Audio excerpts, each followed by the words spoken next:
Hello दोस्तों, current affairs के part 2 video में आप लोगों का स्वागत है। करंट अफेयर्स के पार्ट 1 वीडियो में हमने उत्तर प्रदेश के महत्वपूर्ण प्रश्नों को डिस्कस किया था। अब इस वीडियो में हम अन्य महत्वपूर्ण प्रश्नों को डिस्कस करेंगे। जैसा कि आप लोग जानते हैं कि करंट अफेयर्स के पार्ट 1 वीडियो को जब हमने डिस्कस किया था तो उसमें 2 से 3 प्रश्न ऐसे थे जिसमें टाइपिंग मिस्टेक्स या बोलने में मिस्टेक्स हो गई थी। तो सबसे पहले हम लोग उन प्रश्नों को डिस्कस कर लेते हैं, फिर उसके बाद इस वीडियो के फ्रेश प्रश्नों को डिस्कस करेंगे। और हमको यह वीडियो बनाने में थोड़ा सा समय ज़्यादा लग गया क्योंकि आप लोग जानते हैं कि हम ऑलरेडी एक जॉब में हैं और साथ ही यूपी पीसीएस के एग्ज़ाम की तैयारी भी कर रहे हैं। तो चलिए सबसे पहले हम उन प्रश्नों को डिस्कस कर लेते हैं। 2 से 3 प्रश्न ही वैसे हैं जिसमें मिस्टेक्स हो गई थी और उसके बाद में फिर हम लोग इस वीडियो के फ्रेश प्रश्नों को डिस्कस करेंगे। तो सबसे पहला प्रश्न है, हाल ही में कहाँ पर क्षेत्रीय सांस्कृतिक केंद्र स्थापित किया गया? तो क्षेत्रीय सांस्कृतिक केंद्र है उत्तर प्रदेश के प्रयागराज में स्थापित किया गया। ऑप्शन नंबर बी करेक्ट होगा। ठीक है, संस्कृति मंत्रालय ने देश में कुल 7 सांस्कृतिक केंद्र स्थापित किए गए जिसमें से एक उत्तर प्रदेश में है। तो अगले प्रश्न की तरफ आगे बढ़ते हैं। ठीक है, वन वर्ल्ड टीबी समिट 2023 का आयोजन कहाँ किया गया? तो वन वर्ल्ड टीबी समिट 2023 का आयोजन उत्तर प्रदेश के वाराणसी में किया गया। ऑप्शन नंबर ए करेक्ट होगा। अगले प्रश्न की तरफ बढ़ते हैं। ठीक है, यूपी बजट 2023-24 के अनुसार उत्तर प्रदेश का दूध उत्पादन में कौन सा स्थान है? तो उत्तर प्रदेश का दूध उत्पादन में पहला स्थान है। अगर देखा जाए यूपी बजट 2023-24 के अनुसार, जब हमने पिछले वीडियो में इस प्रश्न को डिस्कस किया था तो वहां पर कई लोगों ने कमेंट किया था कि राजस्थान पहले नंबर पर है। अगर ओवरऑल देखा जाए तो राजस्थान पहले नंबर पर है, लेकिन यूपी बजट जब प्रस्तुत किया गया था तो उसमें यह बताया गया है कि दूध उत्पादन में भी उत्तर प्रदेश का पहला स्थान है। तो आप लोगों के एग्जाम में अगर ये प्रश्न पूछा जाएगा कि दूध उत्पादन में उत्तर प्रदेश का पहला स्थान है, यूपी बजट के अकॉर्डिंग आप लोगों को बताना है, तो आप लोग जो है उत्तर प्रदेश को ही पहले नंबर पर टिक करके आएंगे। अगर ओवरऑल पूछा जाएगा तो आप राजस्थान टिक करेंगे, लेकिन अगर यूपी बजट के अकॉर्डिंग आप लोगों को आंसर देना रहेगा तो आप लोग जो है पहले नंबर पर उत्तर प्रदेश को ही टिक करेंगे, क्योंकि वीडियो का एग्जाम है उसमें उत्तर प्रदेश बजट के अकॉर्डिंग ही आंसर करेक्ट माना जाएगा। तो यहाँ तक थे ऐसे प्रश्न जिसमें कुछ क्या बोलते हैं मिस्टेक्स था या डिस्प्यूट था। अब हम लोग अगले प्रश्न की तरफ आगे बढ़ते हैं और जिन लोगों को डाउट है वो लोग यूपी बजट एक बार सुन सकते हैं या देख सकते हैं। ठीक है, अगला प्रश्न है, उत्तर प्रदेश कैबिनेट ने उत्तर प्रदेश की पहली खेल नीति 2023 को कब मंजूरी दी? तो उत्तर प्रदेश कैबिनेट ने उत्तर प्रदेश की पहली खेल नीति को मार्च 2023 में मंजूरी दी। ऑप्शन नंबर सी करेक्ट होगा। अगले प्रश्न की तरफ बढ़ते हैं। ठीक है, प्रधानमंत्री मोदी जी ने बुंदेलखंड एक्सप्रेस वे का उद्घाटन किया। यह यूपी के किन जिलों को जोड़ता है? तो जिस भी योजनाएं या क्या बोलते हैं एक्सप्रेस वे के उद्घाटन में देश के प्रधानमंत्री का जिक्र होता है तो वह योजना या उद्घाटन अपने आप में बहुत महत्वपूर्ण हो जाता है एग्जामिनेशन की दृष्टि से। ठीक है, तो चूंकि बुंदेलखंड एक्सप्रेस वे का उद्घाटन प्रधानमंत्री श्री मोदी जी ने किया है तो इसलिए यह प्रश्न बहुत ही इंपॉर्टेंट है आप लोगों के लिए और इसका आंसर है ऑप्शन नंबर डी, चित्रकूट और इटावा। तो बुंदेलखंड एक्सप्रेसवे चित्रकूट और इटावा को जोड़ता है। ऑप्शन नंबर डी करेक्ट होगा। अगले प्रश्न की तरफ बढ़ते हैं। ठीक है, अप्रैल 2023 में यूपी के किस स्थान पर मेगा पशु प्रदर्शनी और कृषि मेले का आयोजन किया गया? तो मेगा पशु प्रदर्शनी और कृषि मेले का आयोजन उत्तर प्रदेश के मुजफ्फरनगर में किया गया। ऑप्शन नंबर सी करेक्ट है आपका। अगले प्रश्न की तरफ बढ़ते हैं। हाल ही में स्टैचू ऑफ डिग्निटी मर्यादा मूर्ति का अनावरण किया गया। तो स्टैचू ऑफ डिग्निटी या मर्यादा मूर्ति जो है भगवान श्री राम से संबंधित है, तो इसका अनावरण अयोध्या में किया गया। ऑप्शन नंबर सी करेक्ट होगा आपका। अगले प्रश्न की तरफ बढ़ते हैं। उत्तर प्रदेश का पहला अखिल भारतीय महिला विश्वविद्यालय, ठीक है, कहाँ पर बनाया जा रहा है?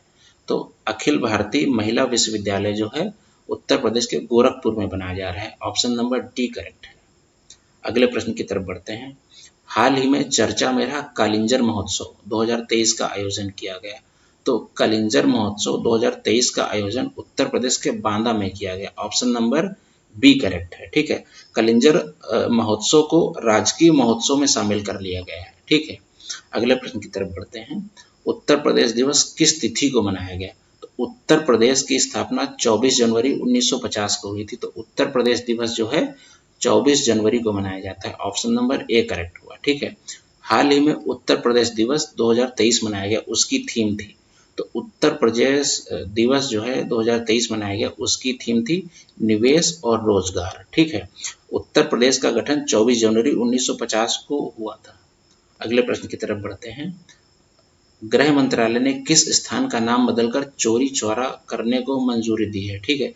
तो गृह मंत्रालय ने मुंडेरा बाजार, जो कि गोरखपुर में स्थित है, उसका नाम बदलकर चौरी चौरा करने की मंजूरी दी है। आप लोग कमेंट में ये बताइएगा कि चौरी चौरा की जो घटना हुई थी कब हुई थी। अगले प्रश्न की तरफ बढ़ते हैं। मुख्यमंत्री कृषक दुर्घटना कल्याण योजना के अंतर्गत कितनी धनराशि दिए जाने का प्रावधान है? तो कृषक दुर्घटना कल्याण योजना के तहत अधिकतम 5 लाख की धनराशि देने का प्रावधान है। ऑप्शन नंबर डी करेक्ट है आपका। ठीक है। अगले प्रश्न की तरफ बढ़ते हैं। निम्न में से कौन सी योजना उत्तर प्रदेश से संबंधित है? तो एक जिला एक उत्पाद योजना ये 2018 में स्टार्ट हुई थी, ये आप लोग जानते हैं उत्तर प्रदेश की है। ठीक है। एक जिला एक खेल योजना, यह योजना जो है दिसंबर 2022 में स्टार्ट हुई थी, ये भी उत्तर प्रदेश की योजना है। और एक जिला एक मेडिकल कॉलेज योजना उत्तर प्रदेश की योजना है ही है। तो ये तीनों योजनाएं जो हैं उत्तर प्रदेश की हैं। तो ऑप्शन नंबर डी करेक्ट होगा आपका। ठीक है। और क्या बोलते हैं, एक जिला एक खेल योजना दिसंबर 2022 से स्टार्ट की गई थी। अगले प्रश्न की तरफ बढ़ते हैं। ISFR रिपोर्ट 2021 के अनुसार यूपी का सबसे कम वनावरण वाला जिला कौन सा है? तो ISFR रिपोर्ट ये फॉरेस्ट से संबंधित है और यह हर 2 साल में प्रकाशित की जाती है। तो 2021 में यह रिपोर्ट आई थी और 2023 में अभी आनी है, अभी आई नहीं है। तो जो भी आपसे प्रश्न पूछे जाएंगे ISFR रिपोर्ट 2021 के अकॉर्डिंग ही प्रश्न पूछे जाएंगे। और यह रिपोर्ट बहुत ही ज़्यादा इंपॉर्टेंट है क्योंकि इस रिपोर्ट से हर परीक्षा में एक ना एक प्रश्न बनता ही है। ठीक है। तो ISFR रिपोर्ट 2021 के अनुसार यूपी का सबसे कम वनावरण वाला जिला भदोही है। ऑप्शन नंबर सी करेक्ट होगा आपका। ठीक है। अब ISFR रिपोर्ट 2021 है, इसके कुछ पॉइंट्स को हम लोग डिस्कस कर लेते हैं क्योंकि इस रिपोर्ट से प्रश्न पूछे जाते हैं। ठीक है। तो सबसे पहले इस रिपोर्ट के बारे में जान लेते हैं। यह रिपोर्ट जो है 1987 से आरंभ हुई थी और यह हर 2 साल में एक बार प्रकाशित की जाती है। अब इस रिपोर्ट के जो भी इम्पोर्टेंट पॉइंट हैं, सबसे पहले हम लोग उत्तर प्रदेश के संदर्भ में देख लेते हैं, फिर हम लोग भारत के संदर्भ में देख लेंगे। तो उत्तर प्रदेश के संदर्भ में देखते हैं तो यूपी में कुल वन और वृक्ष वो 9.23% है उत्तर प्रदेश के क्षेत्रफल का। और अगर वर्ग किलोमीटर में बात की जाए तो 22,238.89 वर्ग किलोमीटर है। तो उत्तर प्रदेश में कुल वन और वृक्ष उत्तर प्रदेश के कुल क्षेत्रफल का 9.23% है। ठीक है। और सबसे अधिक वन और वृक्ष क्षेत्रफल और प्रतिशत दोनों की दृष्टि से जिला कौन सा है? तो सोनभद्र है। मतलब सबसे अधिक वन और वृक्ष वाला जो जिला है वो सोनभद्र है और सबसे कम वन और वृक्ष वाला जो जिला है वो भदोही है। अब हम लोग ISFR रिपोर्ट 2021 को भारत के संदर्भ में देख लेते हैं। तो देश में कुल वन और वृक्षावरण देश के कुल क्षेत्रफल का 24.62% है। ठीक है। और अगर यह वर्ग किलोमीटर में देखा जाए तो 8,09,537 वर्ग किलोमीटर। तो पूरे देश में कुल वन और वृक्ष पूरे देश के कुल क्षेत्रफल का 24.62% है। ठीक है। अगला पॉइंट है, सबसे अधिक वन और वृक्ष वाला राज्य कौन सा है? तो सबसे अधिक वन और वृक्ष वाला राज्य पहला नंबर पर है मध्य प्रदेश और दूसरे नंबर पर है अरुणाचल प्रदेश। ठीक है। अगला पॉइंट है, सबसे कम वन और वृक्ष वाला राज्य कौन सा है? तो सबसे कम वन और वृक्ष वाला राज्य हरियाणा है और यह क्षेत्रफल और प्रतिशत दोनों की दृष्टि से हरियाणा ही है। अब सबसे अधिक वन और वृक्ष प्रतिशत मतलब ऐसा कौन सा राज्य है जहां पर सबसे अधिक वन और वृक्ष प्रतिशत में है? तो वह राज्य है मिजोरम। ठीक है। चलिए आगे बढ़ते हैं। ISFR रिपोर्ट 2021 के अनुसार निम्न में कौन सा कथन गलत है?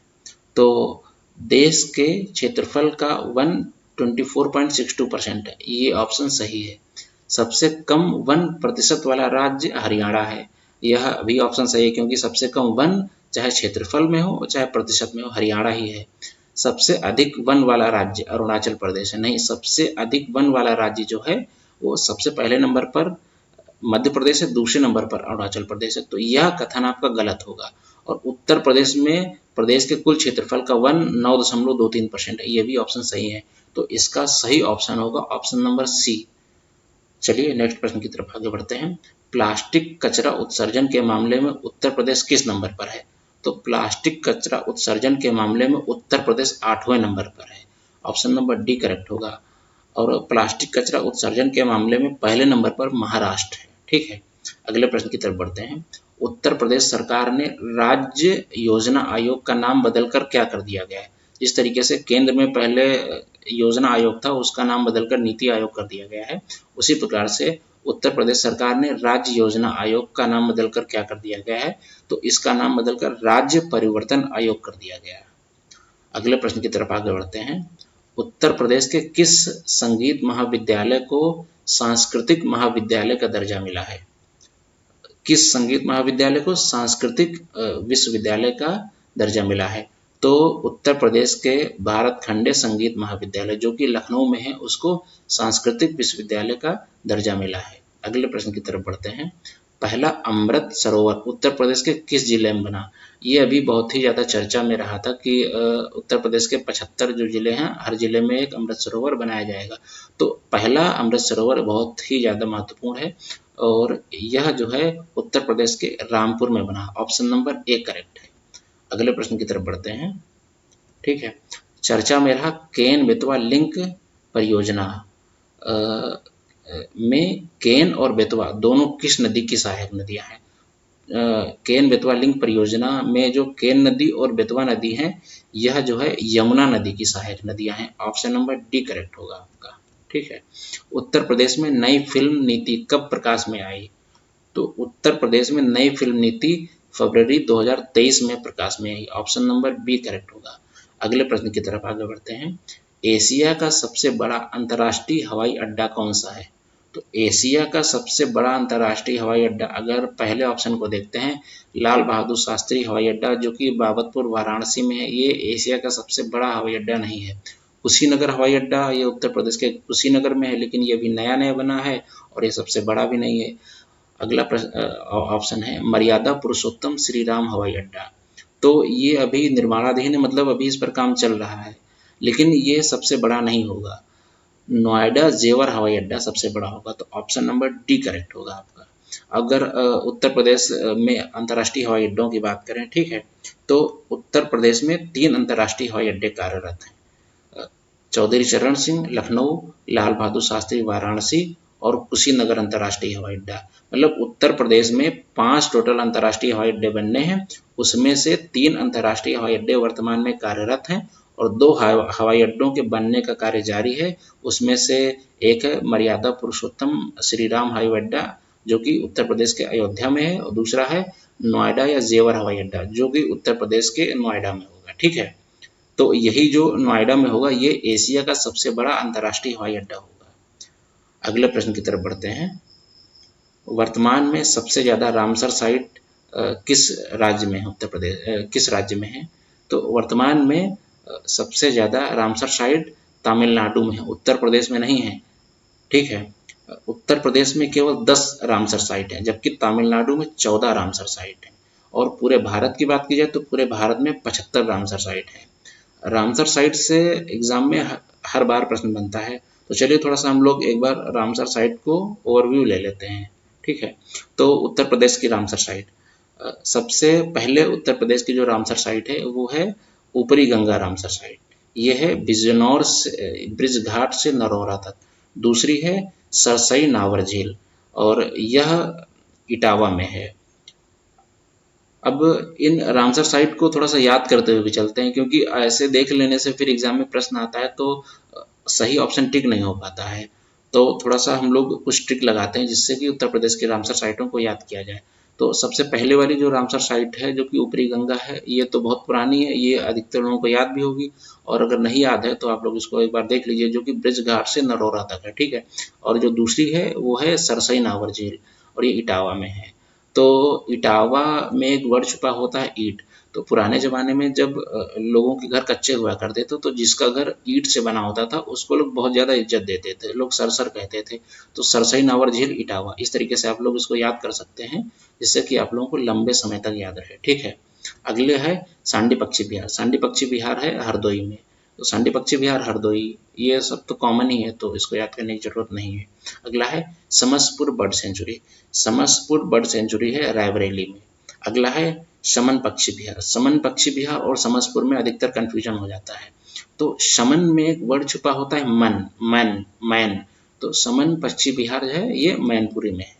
अगला है Parvati अर्गा bird sanctuary. Parvati अर्गा bird sanctuary है ये उत्तर प्रदेश के गोंडा में है। इसको याद करने के लिए एक छोटी सी स्टोरी याद रखिए कि पार्वती नाम की एक छोटी बच्ची होती है, वो जू जाती है तो वहां पर एक गेंडा देखती है, गेंडा से याद आ जाएगा गोंडा। तो पार्वती अर्गा बर्ड सेंचुरी गोंडा में है। अगला है Nawabganj bird sanctuary. Nawabgarh bird sanctuary Unnao में है। इसको इस तरीके से याद कर सकते हैं कि पहले लखनऊ में नवाब रहते थे, अब उन्नाव में रहने लगे। तो नवाबगंज बर्ड सेंचुरी उन्नाव। अगला है सुर सरोवर झील, ये है आगरा में।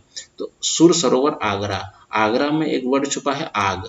तो जहां कहीं पर अगर आग वाग लगने का खतरा होता है वहां पर क्या बोलते हैं, एक सरोवर रहना चाहिए ताकि आग वाग बुझाई जा सके। तो सुर सरोवर आगरा, इस तरीके से आप लोग इसको याद कर सकते हैं। अगला है हैदर वेटलैंड। हैदर वेटलैंड उत्तर प्रदेश की रामसर साइटों में सबसे बड़ा है और यह है मुजफ्फरनगर में। अगला है बखीरा पक्षी विहार। बखीरा पक्षी विहार है संत कबीर नगर में। इसको इस तरीके से याद कर सकते हैं कि संत वगैरह होते हैं वो खीर वगैरह खाते हैं, तो बखीरा में एक वर्ड छुपा है खीर। तो खीर से आप लोगों को याद आ जाएगा कि संत कबीर नगर। इसको एक बार फिर से देख लेते हैं ताकि सारी चीजें क्लियर हो जाए। तो ऊपरी गंगा कहाँ है, ब्रिजघाट से नरोरा। अगला है सरसई नावर झील। सरसई मतलब जिसको सरसर कहते थे जिसका घर ईंटों से बना होता था, तो इसका हो जाएगा इटावा। अगला है सांडी पक्षी विहार। सांडी पक्षी विहार है हरदोई।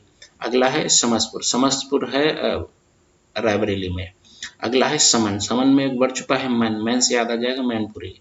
अगला है पार्वती अर्गा। पार्वती नाम की बच्ची ने गेंडे को देखा था तो गेंडे से आ जाएगा गोंडा। अगला है नवाबगंज बर्ड सेंचुरी। नवाब पहले लखनऊ में रहते थे, अब उन्नाव में रहने लगे हैं। ठीक है, अगला है सुर सरोवर। सुर सरोवर मतलब तालाब। तालाब कहाँ होगा जहां पर आग लगेगी, आग से आ जाएगा आगरा। ठीक है, अगला है हैदर वेटलैंड, यह सबसे बड़ा है और यह है मुजफ्फरनगर में। अगला है बखीरा। बखीरा जो है खीर, खीर कौन खाता है, संत लोग खाते हैं। ठीक है, तो चलिए हम लोग इस पर एक प्रश्न को देख लेते हैं। निम्न में कौन सा सुमेलित नहीं है। ठीक है, तो सबसे पहले सरसई नावर। सरसर किसको कहते थे, जिसका घर ईंटों से बना होता था। तो पहला ऑप्शन करेक्ट है। हमको देखना है कौन सा सुमेलित नहीं है, मतलब कौन सा गलत है। अगला है समन। समन में वर्ड छुपा होता है मैन, मैन से आ जाएगा मैनपुर, यह सही है। अगला है समसपुर। समसपुर रायबरेली में है। फिर अगला है बखीरा। बखीरा मतलब खीर, खीर कौन खाता था, संत लोग खाते थे। तो बखीरा संत कबीर नगर में होगा। और जो आगरा है या सुर सरोवर जो झील है ये आगरा में है। तो ऑप्शन नंबर डी करेक्ट होगा इसका। नेक्स्ट प्रश्न की तरफ बढ़ते हैं। यूपी बजट 2023-24 के संदर्भ में कौन सा कथन सही है। तो सबसे ज्यादा व्यय पूंजीगत परिव्यय पर है, यह 21.7% है, तो यह सही है। ठीक है, सबसे ज्यादा पैसा आता है केंद्र के सहायता अनुदान से, यह है 14.9%, यह भी सही है। अगला है 2021-22 के दौरान जीएसडीपी में वृद्धि 16.68% रही, ये भी सही है क्योंकि 21-22 के दौरान जीएसडीपी में वृद्धि 16.68% ही रही है।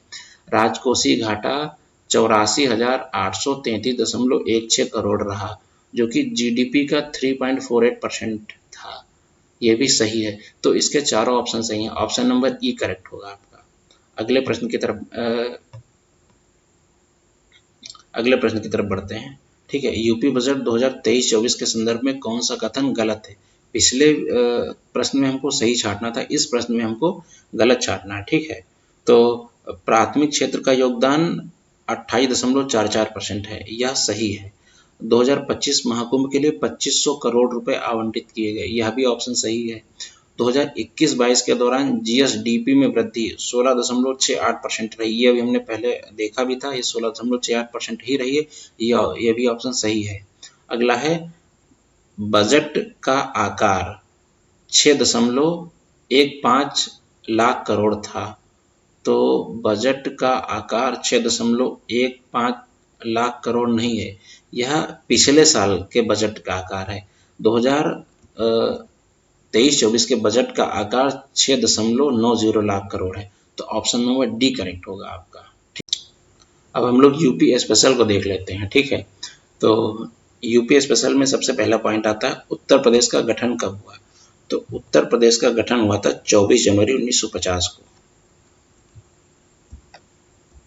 अगला प्रश्न है उत्तर प्रदेश का पुनर्गठन कब हुआ।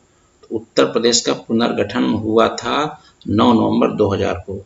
अगला है उत्तर प्रदेश का क्षेत्रफल कितना है। तो उत्तर प्रदेश का क्षेत्रफल है 2,40,928 वर्ग किलोमीटर। क्षेत्रफल की दृष्टि से उत्तर प्रदेश का कौन सा स्थान है पूरे भारत में। तो क्षेत्रफल की दृष्टि से उत्तर प्रदेश का स्थान है चौथा। मतलब उत्तर प्रदेश जो है देश का चौथा सबसे बड़ा राज्य है। तो देश का सबसे बड़ा राज्य कौन सा है। देश का सबसे बड़ा राज्य है राजस्थान। दूसरे नंबर का सबसे बड़ा राज्य कौन सा है। दूसरे नंबर का सबसे बड़ा राज्य है मध्य प्रदेश। और तीसरा सबसे बड़ा राज्य कौन सा है। तीसरा सबसे बड़ा राज्य है महाराष्ट्र। चौथा सबसे बड़ा राज्य कौन सा है। चौथा सबसे बड़ा राज्य अपना उत्तर प्रदेश ही है। तो क्षेत्रफल की दृष्टि से यूपी का स्थान कौन सा है, चौथा है, ठीक है। अगला है उत्तर प्रदेश की साक्षरता दर। तो उत्तर प्रदेश की साक्षरता दर 2011 की जनगणना के अनुसार 67.68% थी, जिसमें पुरुष साक्षरता कितनी थी। तो पुरुष साक्षरता को याद करने के लिए इसमें से आप 10 बढ़ा दीजिए, तो पुरुष साक्षरता हो जाएगी 67 की जगह 77%। और महिला साक्षरता कितनी थी, इसमें से 10 घटा दीजिए, तो महिला साक्षरता हो जाएगी 57.2%। अगला पॉइंट है सर्वाधिक साक्षरता वाला जिला कौन सा है। तो सर्वाधिक साक्षरता वाला जिला है गौतम बुद्ध नगर। अगला है सबसे कम साक्षरता वाला जिला कौन सा है। तो सबसे कम साक्षरता वाला जिला है श्रावस्ती, ठीक है। अब हम लोग आगे देखते हैं, ये उत्तर प्रदेश का मैप है। तो उत्तर प्रदेश की सबसे पहले हम लोग लंबाई को देख लेते हैं। तो अगर उत्तर से दक्षिण की बात की जाए, नहीं, सबसे पहले हम लोग पूरब से पश्चिम को देख लेते हैं। तो पूरब से पश्चिम की लंबाई 650 किलोमीटर है। अब हम लोग उत्तर से दक्षिण को देखेंगे, तो उत्तर से दक्षिण की लंबाई 240 किलोमीटर है। अब उत्तर प्रदेश का सबसे पूर्वी जिला बलिया है। अब हम लोग मैप में देख लेते हैं, ये है, यह है बलिया, ठीक है। सबसे पश्चिमी जिला कौन सा है। सबसे पश्चिमी जिला है शामली। मैप में देखते हैं शामली कहाँ पर। तो मैप में शामली यहाँ पर है। अब उत्तर प्रदेश का सबसे उत्तरी जिला कौन सा है। सबसे उत्तरी जिला है उत्तर प्रदेश का सहारनपुर। मैप में कहाँ सहारनपुर, यहाँ पर है सहारनपुर। उत्तर प्रदेश का सबसे दक्षिणी जिला कौन सा है। तो उत्तर प्रदेश का सबसे दक्षिणी जिला है सोनभद्र। ये आपका सोनभद्र रहा, ठीक है। अब उत्तर प्रदेश का सबसे बड़ा जिला कौन सा है। तो उत्तर प्रदेश का सबसे बड़ा जिला है लखीमपुर खीरी, ठीक है। लखीमपुर खीरी ये सबसे ऊपर है लखीमपुर खीरी, ठीक है। उत्तर प्रदेश का सबसे छोटा जिला कौन सा है। उत्तर प्रदेश का सबसे छोटा जिला है हापुड़। तो हम लोग मैप में देख लेते हैं हापुड़ कहाँ पर है। तो मैप में ये एक छोटा सा हापुड़ रहा, ठीक है। सर्वाधिक राज्यों को स्पर्श करने वाला जिला कौन सा है। तो सर्वाधिक राज्यों को स्पर्श करने वाला जिला है सोनभद्र। और ये सिर्फ उत्तर प्रदेश ही नहीं, पूरे भारत में सर्वाधिक राज्यों को स्पर्श करने वाला जिला सोनभद्र है, ठीक है। तो चलिए इस पर हम लोग एक क्वेश्चन को देख लेते हैं। उत्तर प्रदेश राज्य की सीमा के संदर्भ में कौन सा कथन सही है। उत्तर प्रदेश जो राज्य की सीमा है, या एक देश नेपाल से लगती है, यह सही है। 8 राज्यों से लगती है, ये भी सही है। एक केंद्र शासित प्रदेश से लगती है, ये भी सही है। तो इसमें सभी ऑप्शन सही हैं। तो इसका राइट आंसर हो जाएगा ऑप्शन डी, उपरोक्त सभी, ठीक है। अगला हम लोग उत्तर प्रदेश की सीमा से संबंधित कुछ चीजें देख लेते हैं, क्योंकि हर परीक्षा में इससे प्रश्न पूछे ही जाते हैं और इसको थोड़ा सा हम लोग अच्छे तरीके से याद करेंगे ताकि ये लॉन्ग समय तक याद रहे और इसमें कोई कंफ्यूजन ना हो, ठीक है। तो उत्तर प्रदेश की सीमा एक देश नेपाल से लगती है और यह जो है उत्तर प्रदेश के जो है 7 जिले नेपाल से लगते हैं। और उत्तर प्रदेश की टोटल 538 किलोमीटर की जो सीमा है वो नेपाल देश से लगती है, ठीक है। अब सबसे पहले हम लोग देख लेते हैं कि अन्य कौन कौन से राज्य हैं जो कि उत्तर प्रदेश के कितने जिलों को स्पर्श करते हैं, ठीक है। तो सबसे पहला है राजस्थान। राजस्थान जो है उत्तर प्रदेश के 2 जिले आगरा और मथुरा को स्पर्श करता है। अगला है, ये हम लोग देख लेते हैं मैप में राजस्थान, ठीक है। अगला है मध्य प्रदेश। मध्य प्रदेश उत्तर प्रदेश के 11 जिलों को स्पर्श करता है, ठीक है। तो हम लोग मैप में देख लेते हैं मध्य प्रदेश कहाँ पर है। ये नीचे साइड में है, मध्य प्रदेश है, ठीक है। अगला है छत्तीसगढ़। छत्तीसगढ़ है उत्तर प्रदेश का केवल एक जिले को स्पर्श करता है, वो है सोनभद्र, ठीक है। अब हम लोग मैप में देख लेते हैं सोनभद्र कहाँ पर है। तो ये है सोनभद्र और उसके नीचे है छत्तीसगढ़। अगला है झारखंड। झारखंड भी उत्तर प्रदेश के एक ही जिले को स्पर्श करता है, जो कि सोनभद्र को स्पर्श करता है, ठीक है। झारखंड एक जिला सोनभद्र। अब हम लोग मैप में देख लेते हैं सोनभद्र कहाँ पर है, यहाँ पर है और इसके बगल में हो गया झारखंड, ठीक है। अगला जो राज्य है वो है बिहार। बिहार जो है उत्तर प्रदेश के 7 जिलों को स्पर्श करता है, ठीक है। तो हम लोग मैप में देख लेते हैं बिहार कहाँ पर रहेगा। तो बिहार यहाँ पर रहेगा, ठीक है। अगला है हरियाणा। हरियाणा उत्तर प्रदेश के 6 जिलों को स्पर्श करता है। अब हम लोग मैप में देख लेते हैं कहाँ पर हरियाणा है। तो हरियाणा जो है यहाँ पर है, दिल्ली के थोड़ा सा नीचे हरियाणा है। यह उत्तर प्रदेश के 6 जिलों को स्पर्श करता है। अगला है हिमाचल प्रदेश। हिमाचल प्रदेश उत्तर प्रदेश के सिर्फ एक ही जिलों को स्पर्श करता है, वो है सहारनपुर, ठीक है। अगला है उत्तराखंड। उत्तराखंड उत्तर प्रदेश के 7 जिलों को स्पर्श करता है और उत्तराखंड ये नेपाल के बगल में जो है, ठीक है, यहाँ पर है। अब थोड़ा सा अगर ओवरव्यू लेंगे तो कुल जो है 8 राज्य और 1 केंद्र शासित प्रदेश दिल्ली उत्तर प्रदेश को स्पर्श करते हैं। तो 8 राज्यों में अगर देखा जाए तो 3 राज्य ऐसे हैं जो कि उत्तर प्रदेश के एक एक जिले को स्पर्श करते हैं, जैसे छत्तीसगढ़ हो गया, झारखंड हो गया और हिमाचल प्रदेश हो गया। अब बचे 5 राज्य।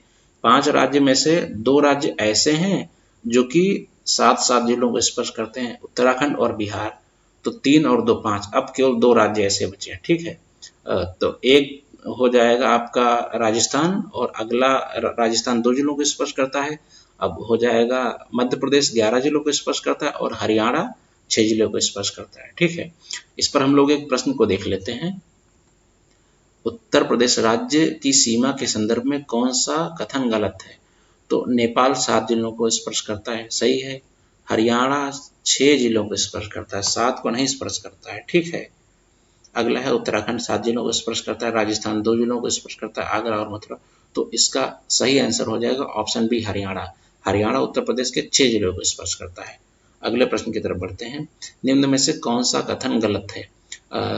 ये उत्तर प्रदेश का जो नामकरण है उससे संबंधित प्रश्न है। तो उत्तर पश्चिम प्रांत 1836 में उत्तर प्रदेश का नाम था और उत्तर पश्चिम आगरा एवं अवध प्रांत 1877 में था। संयुक्त प्रांत आगरा एवं 1902 में था और उत्तर प्रदेश 26 जनवरी 1950 को नहीं, 24 जनवरी 1950 को जो है उत्तर प्रदेश का नामकरण पड़ा था, ठीक है। यहाँ पर बहुत कंफ्यूजन होता है, लोगों को याद नहीं हो पाता है। तो इसको हम लोग अच्छे से देख लेते हैं कि कब उत्तर प्रदेश का कौन सा नामकरण हुआ था, ठीक है। तो उत्तर प्रदेश का नामकरण, तो उत्तर प्रदेश का जब भारत में जो है अंग्रेजों का शासन था, तब उस समय उत्तर प्रदेश का नाम था उत्तर पश्चिम प्रांत। ये 1836 की बात है। फिर उसके बाद में उत्तर 2 प्रांत इसमें और ऐड हो गए, तो इसका नाम हो गया उत्तर पश्चिम आगरा एवं अवध प्रांत। ये 1857 के बाद के 20 साल के बाद की बात है, मतलब 1877 की बात है, ठीक है। फिर उसके बाद इसका नाम हो गया संयुक्त प्रांत आगरा और अवध, ये 1902 में हुआ। अब उसके बाद में इसका नाम हो गया संयुक्त प्रांत, ठीक है। फिर उसके बाद में इसका नाम हो गया था उत्तर प्रदेश, जो कि 24 जनवरी 1950 को इसका नामकरण हुआ था उत्तर प्रदेश। तो इसको याद करना थोड़ा टफ हो जाता है। तो इसको याद करने के लिए सबसे पहले आप लोग ये समझ लीजिए कि अंग्रेजों के समय में उत्तर प्रदेश का नाम था उत्तर पश्चिम प्रांत, उसमें से 2 और ऐड हो गए, तो इसका नाम हो गया उत्तर पश्चिम आगरा और अवध, ठीक है। अब इसका नाम जब उत्तर पश्चिम आगरा और अवध हो ही गया है, तो इसको जोड़ देते हैं, तो इसका नाम हो गया संयुक्त प्रांत आगरा और अवध। अब जब इसको संयुक्त प्रांत कह ही रहे हो तो इसमें आगरा और अवध लिखने की जरूरत नहीं, तो इसको खाली संयुक्त प्रांत कह दिया गया और फाइनली 24 जनवरी 1950 में इसका नाम उत्तर प्रदेश कर दिया गया, ठीक है। आप लोगों के लिए एक बहुत ही महत्वपूर्ण सूचना, अगला वीडियो हमारा कंप्यूटर स्पेशल पर आधारित होगा, जो कि उत्तर प्रदेश वीडियो एग्जाम में 4 से 5 प्रश्न कंप्यूटर के देखने को मिलेंगे। तो उसमें हम लोग कुछ थ्योरी को डिस्कस करेंगे और उसके बाद उन थ्योरी से संबंधित महत्वपूर्ण प्रश्नों को डिस्कस करेंगे। धन्यवाद।